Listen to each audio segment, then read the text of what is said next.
네, 오늘도 시간과 장소와 마음을 구별해서 또 하나님 앞에 예배하시는 우리 충성교구 모든 속자님들, 부속자님들, 성도님들의 삶의 자리 가운데 하나님의 은혜와 평강의 복이 함께 하시기를 주님의 이름으로 간절히 축복합니다. 여러분, 이 속회 공과 교재 드렸는데요. 한번 펴보시면 2024년 속회 공과가 어떤 식으로 구성되는지 먼저 살펴보고 내용을 진행하면 좋을 것 같습니다. 5페이지 보시기 바랍니다. 5페이지에 보시면 2024년 분기별 소주제와 본문 말씀은 아래와 같습니다. 라고 중간 부분에 나와 있죠. 2024년에는 아수르부터 로마 시대까지 이 시대별 구분을 통해 구속사적인 관점으로 예수님의 마음을 좀 살펴보는 시간들로 이 속회 공과가 구성되어 있습니다. 그래서 저희는 지금 이제 파트 1에 아수르 시대부터 바벨론 시대까지 해당되는 성경 목록이 열왕기하, 역대하, 시편, 스가랴, 호세아, 미가, 예레미야, 이사야 요 부분을 먼저 시작으로 해서 오늘 연말까지 로마서의 말씀까지를 살펴보게 됩니다. 여러분들 차례 이렇게 목차 보시면 요 내용들이 지금 쭉 적혀져 있으니까요. 순서대로 따라오시면 좋을 것 같습니다. 자, 그러면 오늘은 첫 번째로 임마누엘의 하나님 이사야서 7장 1절에서 17절의 말씀으로 좀 살펴보려고 하겠습니다. 오늘 말씀의 본문에 보니까 남왕국의 왕 한 사람이 등장을 합니다. 남왕국의 왕 누가 나오나요? 아하스라고 하는 왕이 나옵니다. 아하스. 여러분들 이 아하스 왕이 좀 여러분들이 성경을 읽으시면서 어떤 느낌이 좀 오시나요? 좀 좋은 왕 같아요? 안 좋은 왕 같아요? 오늘 보니까 믿음도 좀 별로인 것 같고 좀 안 좋게 그렇게 묘사가 되어 있습니다. 자, 아람의 르신 왕, 그러니까 이 아하스 왕과 아람의 르신 그리고 북왕국의 이스라엘, 그러니까 북이스라엘의 베가 왕, 그러니까 아람 왕, 베가 왕이 한 팀이고요. 아하스 왕은 반대쪽입니다. 그러니까 연합팀이 이 아하스 왕을 지금 남유다를 침공하는 그런 장면 가운데 오늘 본문의 배경이 나타나고 있어요. 그러니까 이제 아람과 북이스라엘이 동맹을 맺었으니까 군대가 더 많았겠죠. 힘이 더 강했겠죠. 그러니까 이 남유다의 아하스 왕 입장에서는 막 너무나 두렵고 떨리고 이런 상황입니다. 그때 이 두려워하는 아하스 왕에게 하나님께서 이사야 선지자를 보내주시는 거죠. 뭐라고 말씀하십니까? 자, 4절에 보니까 그에게 이르기를 너는 삼가며 조용하라. 르신과 아람과 르말레아들이 힘이 노할지라도 이들은 연기나는 두 부직갱이의 그루터기에 불과하니 두려워하지 말며 낙심하지 마라. 그러니까 떨 필요가 없다. 하나님께서 지켜주실 것이다. 라고 그렇게 말씀하십니다. 그러면서 그 자리에서 이사야 선지자가 뭘 얘기하는 거예요? 임마누엘. 여러분 임마누엘이라는 단어 너무나도 잘 아시죠? 어떤 뜻입니까? 하나님이 지금 이곳에 우리와 함께 하신다. 우리 사랑하는 충성교구 모든 성도님들의 가정과 개인과 사업장과 자녀들 위해 임마누엘 하나님이 지금 우리와 함께 하심의 은혜가 2024년 가운데 함께 하시기를 주님의 이름으로 간절히 축복합니다. 그럼 임마누엘의 하나님의 은혜가 어떻게 임하는지 어떤 일을 행하시는지 우리가 세 가지의 말씀을 통해 살펴보겠습니다. 첫 번째, 임마누엘의 하나님은 마음이 흔들릴 때 붙잡아 주십니다. 아까 전에 7장 4절 읽었죠? 두려워하지 말고 낙심하지 말아라. 근데 남유다의 12번째 왕이었습니다. 아하스 왕이. 이 아람과 북이스라엘이 예루살렘 남유다를 침공하는 것. 근데 아하스의 이름의 뜻을 보니까 여호와가 붙잡고 있다입니다. 여호와가 붙잡고 있다. 얼마나 좋은 뜻입니까? 그런데 그 이름의 뜻대로 이 아하스가 살지 않았어요. 하나님의 도움도 구하지 않았습니다. 의지하지도 않았습니다. 오히려 이 백성들과 이 아하스 왕은요, 이 숲을처럼 막 흔들리면서 공포와 불안에 덜덜 떨고 있는 거예요. 그때 하나님께서 이사야 선지자를 보내주십니다. 여러분, 이사야는요, 이 남유다가 망할 그 상황 가운데 예언한 예언자예요. 그러니까 예레미야보다 조금 더 일찍 예언했던 사람입니다. 예레미야는 남유다의 멸망을 직접 목격했지만 이사야는 그거보다 조금 더 일찍 대신 남유다가 망할 것도 예언도 해요. 그리고 이사야서에 보면 뒤에 이제 아수르에 대한 이야기도 나오고 바벨론에 대한 이야기도 나오는데 바벨론도 망하고 아수르도 망할 것이다. 이런 예언들도 이사야서 안에 다 들어 있습니다. 그래서 이사야 선지자를 어떤 학자들은 이 예언서, 예언자의 최대 공약수다라고 표현을 합니다. 그만큼 많은 양을 포괄하고 있다라는 거예요. 어쨌든 이렇게 훌륭한 이사야 선지자를 보내주셔서 뭐라고 위로하십니까? 적들은 타다 남은 나무 토막에 불과하다. 계획한 일을 이루지 못할 것이다. 그러니까 아무리 협공을 하고 연합을 해서 쳐들어와도 이 남유다 망하지 않는다. 멸망하지 않는다. 두려워하지 말아라. 라고 위로하시는 거예요. 이 일을 통해 우리가 무엇을 할 수 있습니까? 우주 만물을 창조하신 하나님께서 알파와 오메가 되신다라는 것을 기억하시기 바랍니다. 하나님은요, 모든 일을 이루시는 분이에요. 우리의 인생 가운데 여전히 많은 문제와 숙제가 있습니다. 어려움이 있습니다. 흔들리는 여러 가지 사건들이 일어납니다. 그때 우리는, 신앙인은 분명히 기억해야 합니다. 임마누엘. 하나님이 지금 이곳에 나와 함께 하시는구나. 그 믿음을 지켜야 될 줄 믿습니다. 약할 때, 약할 때나 강할 때나 붙들어 주시고 힘 주시고 우리가 의지할 수 있는 분, 그 하나님이 나와 함께 하시기 때문에 두려워할 필요가 없다라는 거예요. 두려워 말라, 놀라지 말라, 내가 너와 함께 함이라. 내가 너를 굳세게 하리라. 내가 너를 붙들리라. 참으로 나의 의로운 오른손으로 너를 붙들리라. 이사야서 41장 10절 말씀 아닙니까? 주님께서 우리와 늘 함께 하고 계심을 믿으시기 바랍니다. 우리가 힘들고 어려울 때, 약할 때 주님은 강한 손으로, 강한 오른손으로 우리의 인생을 책임져 주시고 붙들어 주시는 임마누엘의 하나님이십니다. 아하스에게 하나님은 그렇게 위로하시는 거예요. 두 번째로 구원의 징조를 보여주십니다. 오늘 본문 14절입니다. 그러므로 주께서 친히 징조를 너에게 주실 것이라. 보라, 처녀가 잉태하여 아들을 낳을 것이요 그의 이름을 임마누엘이라 하리라. 하나님은 이사야를 통해 아하스 왕에게 하나님의 징조를 구하라고 말씀하셨어요. 그런데 문제는 아하스가 구하지 않는 겁니다. 아하스, 하나님 손에 붙들릴 인생 아닙니까? 그런데 오히려 하나님의 손을 붙들지 않고 그 당시에 강대국이었던 아수르에게 도움을 청하기에 급한 거예요. 이 르신, 그러니까 이 아람과 그리고 북이스라엘의 베가가 연합을 하니까 안 되겠다. 내가 힘이 좀 부족하구나. 그 당시 강대국 아수르에게 도움을 청해야겠다라고 아수르를 더 의지하는 장면이 나옵니다. 그때 이사야 선지자는 아하스 왕이 구하지 않자 처녀가 잉태하여 아들을 낳을 것이다 라고 예언을 합니다. 이는 다윗의 집안을 지키겠다는 구원의 약속이었어요. 자, 여기서 왜 다윗의 집안이 나오냐면, 자, 이스라엘 백성들은요, 남유다와 북이스라엘이 있습니다. 지금 남유다는 왕이 누구라고요? 아하스. 북이스라엘의 왕은 누구예요? 베가입니다. 자, 이 분열 왕국이라고 이걸 이야기하는데, 남유다는요, 하나의 혈통으로 흘러가는 왕조입니다. 누굴까요? 다윗입니다. 사무엘하에 보면 다윗의 언약이 나옵니다. 하나님께서 다윗 왕조를 끝까지 이어가신다라고 하는 언약이에요. 근데 북이스라엘은요, 9번이나 혁명, 쿠데타가 일어납니다.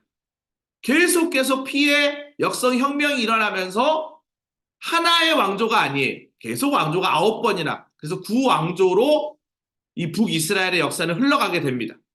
지금 이 이야기는 무슨 말이냐? 하나님께서 다윗의 집안을 지키시겠다라는 구원의 약속, 다윗의 왕조를 이어가시겠다는 구원의 약속입니다. 임마누엘은 위기에 처한 백성과 함께 하시려는 인간의 몸으로 오시는 예수님을 가리키는 거예요. 다윗의 후손 예수 그리스도. 자, 여러분 마태복음 1장 1절 기억하시나요? 아브라함과 다윗의 후손 예수 그리스도의 계보라. 아브라함은요, 구약 역사의 2000년대를 대표하는 인물입니다. 아브라함의 연대를 보통 2166년으로 추정하는데요. 그래서 아브라함은 2000년대의 대표. 다윗은 1010년도입니다. 1000년의 대표가 다윗이에요. 그래서 구약 전체를 이야기할 때 포스트로 세워놓는 인물 두 사람, 아브라함과 다윗입니다. 그럼 마태복음 1장 1절, 아브라함과 다윗의 자손 예수 그리스도의 계보라, 이 말은 무슨 말이에요? 구약 전체를 이끌어가는 한 두 인물을 통해 누가 이 땅에 오신다? 예수님이 이 땅에 오신다라는 것을 이야기하는 거예요. 임마누엘은 위기에 처한 백성들과 함께 하시려는 인간의 몸으로 오신 예수님을 이야기함과 동시에 메시아이신 예수님을 이야기합니다. 요한복음 1장 14절에 보면 말씀이 육신이 되어 우리 가운데 거하심에 이렇게 되어 있죠. 우리 가운데 거하심에 임마누엘, 우리와 지금도 함께 하신다라는 것을 이야기하는 것입니다. 임마누엘 예수님을 의지하고 신뢰하는 사람들에게는 하나님께서 징조를 보여주시고 구원을 확증해 준다라는 것입니다. 사랑하는 성도 여러분, 하나님은 지금 다른 곳에 있지 않습니다. 지금 2024년에도 우리와 늘 함께하고 있습니다. 임마누엘의 복을 누리시기 바랍니다. 마지막 세 번째로 불신앙에 대한 경고도 주세요. 오늘 말씀해 보니까 17절에 여호와께서 에브라함이 유다를 떠날 때부터 보지 못한 날을 너와 내 백성과 내 아버지 집에 임하게 하시리니 곧 아수르 왕이 오는 날이니라. 자, 유다의 왕 아하스는요, 이사야가 전한 말을 듣고 어떻게 해야 돼요? 돌이켜야죠. 회개해야죠. 근데 오히려 회개하지 않았어요. 하나님을 신뢰하지 않았어요. 그리고 끝까지 아수르를 의지했습니다. 아하스 왕의 불순종을 지켜보신 하나님이요, 뭐라고 말씀하세요? 야, 너의 교만이 하늘을 찌르는구나. 네가 나를 의지하지 않고 세상을 의지하는구나. 지금까지 경험해보지 못한 혹독한 심판이 임할 것이다 라고 경고하십니다. 근데 여기서 중요한 건 뭐예요? 아직까지는 경고만 하세요. 심판만 하세요. 그러면서 오히려 유다가 지금 누구의 손을 내밀었다 그랬어요? 아수르에게 손을 내밀었다 그랬잖아요. 그 아수르가 오히려 유다를 침략합니다. 그래서 이제 아하스 다음에 히스기야라고 하는 이제 왕이 나오는데, 히스기야 때 18만 5천 명의 아수르 군대가 쳐들어와서 이 유다의 성읍들을 다 파괴하는 장면이 또 이사야 뒷부분에 등장을 하게 되죠. 오히려 아수르가 유다를 심판하는 도구가 될 것이라고 하나님이 말씀하시는 거예요. 하나님이 미리 경고하신 이유가 뭘까요? 성도 여러분, 하나님께서 우리에게 때때로 사인을 주시는 이유가 뭡니까? 돌이키라고 하시는 거죠. 무엇이 지금 잘못되어 있으니까, 하나님과 관계가 소원하니까 오히려 어떠한 질병, 어떠한 물질, 어떠한 관계, 어떠한 어려움을 통해서 더 하나님 앞으로 빨리 돌아오라고 우리에게 사인을 주시는 거예요. 그래서 그리스도인들은요, 정죄를 받지 않고 징계를 받습니다. 징계를 받는다라는 건 돌이킬 기회가 있다라는 거예요. 그러나 돌이킬 기회를 주셨음에도 불구하고 돌이키지 않으면 어떻게 됩니까? 순종하지 않음으로 결국 멸망당하고 만다라는 거예요. 구원은 돌이키는 자, 회개하는 자가 구원을 받을 수 있습니다. 성경의 마지막 프레임은 극명하게 이야기합니다. 회색지대를 이야기하지 않아요. 천국과 지옥, 알곡과 가라지, 오른편과 왼편, 염소와 양, 두 가지의 길만 있다라고 이야기합니다.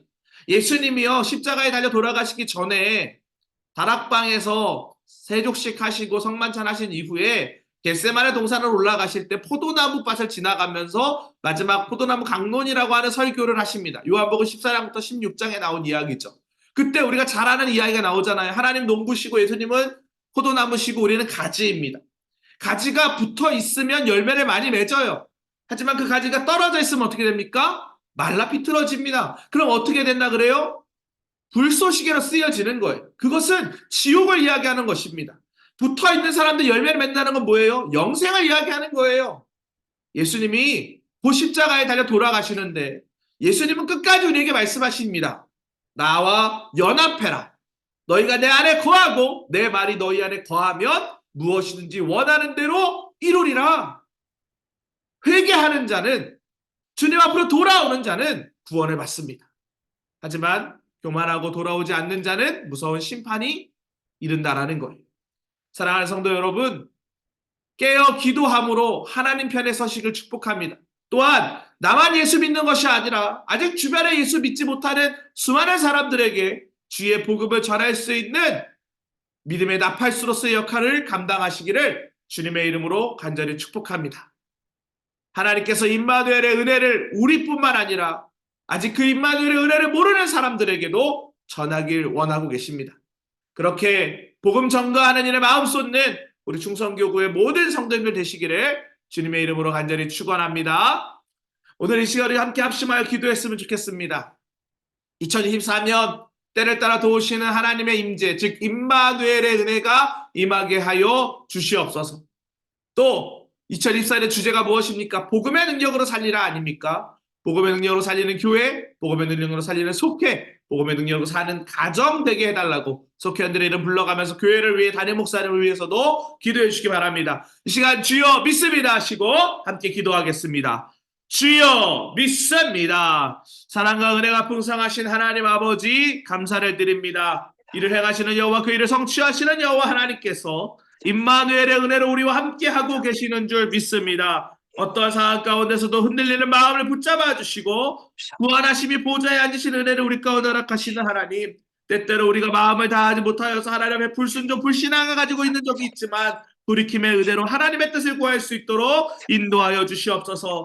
2024년에도 흔들리지 않는 믿음 가지고 주님과 늘 동행하는 인생 되기를 간절히 원합니다. 주여 붙잡아 주시고 인도하여 주시옵소서. 어떤 상황 가운데서도 무너지지 아니하기를 간절히 원하오니 주님 함께하여 주시옵소서. 우리 안양교회를 사랑하여 주셔서 건강한 속회로 건강한 교회로 세워주시니 감사합니다. 2024년에 특별히 복음의 능력으로 살리는 교회, 복음의 능력으로 살리는 속회, 복음의 능력으로 사는 가정 개인 될 수 있도록 인도하여 주시옵소서. 임용세 담임 목사님 안검연축으로부터 자유케 하여 주시사 목양사역 감당하시는 일에 어려움 없도록 인도하여 주시옵소서. 하나님 충성교구를 하나님 함께 섬기게 되었습니다. 하나님 성도님들과 함께 속자님들 부속자님들과 함께 속회원들의 삶의 자리를 섬길 때에 하나님 주의 눈물이 흘러가는 자리 되게 하여 주시고 생명이 쏟아나는 자리, 회복 치유가 일어나는 자리 될 수 있도록 인도하여 주시옵소서. 하나님 저는 능력이 없습니다. 하나님께서 하실 줄 믿고 의지하며 기도하며 말씀 보며 나아가오니 하나님 부족한 종을 도구로 사용하여 주시사 하나님의 영광을 위하여서만 쓰임받을 수 있도록 인도하여 주시옵소서. 믿음의 도역자들로 세우신 속자님들 부속자님들에게 힘과 능력과 용기와 지혜를 더하여 주시고 그 일을 통하여서 하나님의 나라가 확장되고 복음의 능력이 전파되는 믿음의 사람들로 온전히 쓰임받을 수 있도록 축복하여 주시옵소서. 하나님 그렇게 역사할 줄 믿사오며 예수 그리스도의 이름으로 기도합니다. 아멘. 이와 같은 은혜가 우리 모든 성도님들의 삶의 자리 가운데 함께 하시기를 주님의 이름으로 간절히 축복합니다.